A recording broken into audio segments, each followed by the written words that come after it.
easy to get a hold of. But yeah, no, from way back, I've had a sense that this notion of power corrupts, and total power corrupts completely.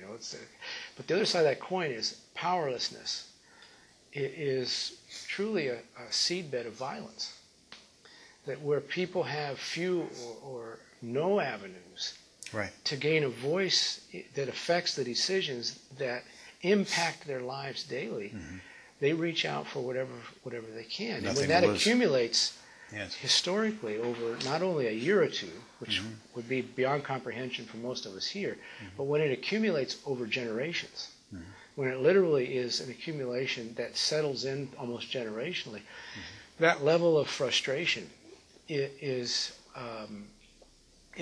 deeply embedded. And part of what was left in me, the imprint of that over the years, was, I might refer to it as an abiding or a deep respect for the fact that their experience is something that you cannot simply talk away. You can't just, say, listen, that's not the way it is, here's how it is. You have to choose a real process of respect for what the significance of that is, and accompaniment.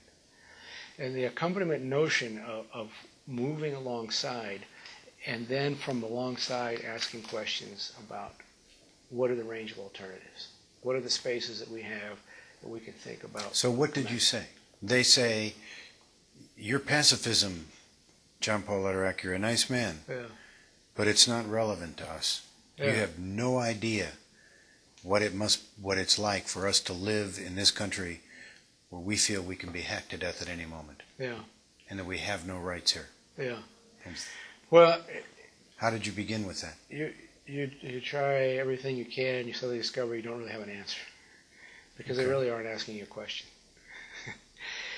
So the main avenues were, look historically.